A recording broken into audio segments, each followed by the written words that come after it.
Au moins une personne a été tuée et plusieurs autres gravement blessés à Benoît, ce lundi à l'est d'Abidjan. L'opposition, qui conteste toujours la candidature d'Alassane Ouattara, a appelé au boycott de l'élection du 31 octobre. Côte d'Ivoire, flambée de violence à l'approche de la présidentielle. À 12 jours de l'élection présidentielle, des violences ont de nouveau éclaté dans plusieurs villes en Côte d'Ivoire. Des incidents ont perturbé Abidjan alors que l'opposition appelait à la désobéissance civile contre la candidature de l'actuel président, Alassane Ouattara, à un troisième mandat qu'elle juge anticonstitutionnel.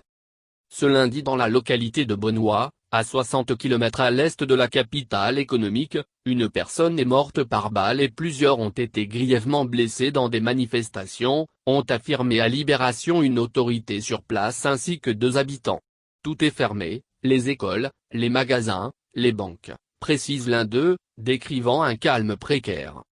À Abidjan, des barrages constitués de pneus en feu, de poubelles et de bouts de bois ont été érigés tôt dans la matinée avant d'être, pour la plupart, rapidement démantelés par les forces de l'ordre abondamment déployées, laissant des marques noirâtres sur le bitume.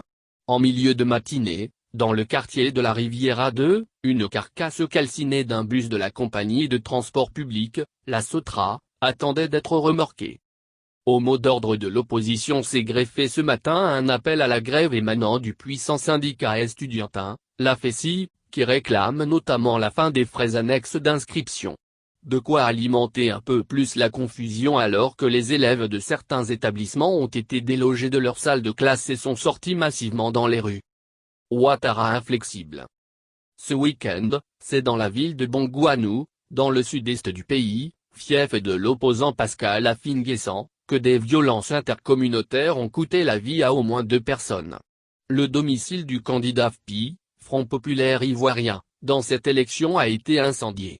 Incendier ma résidence ne m'empêchera pas de continuer à dire non à la forfaiture et non au troisième mandat illégal d'Alassane Ouattara, a réagi celui qui est aussi le porte-parole de la coalition de l'opposition. La semaine dernière, celle-ci a demandé à ses partisans d'empêcher la tenue de toute opération liée au scrutin et à mettre en application le mot d'ordre du boycott actif par tous les moyens légaux.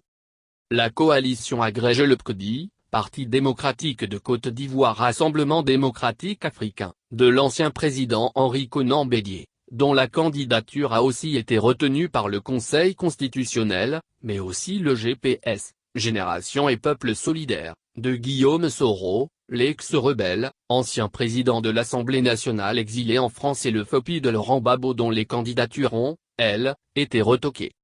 Alassane Ouattara, devenu candidat à la suite de la mort brutale de son dauphin Amadou Gon Coulibaly, reste de son côté inflexible sur la tenue des élections le 31 octobre et sur le maintien de sa candidature.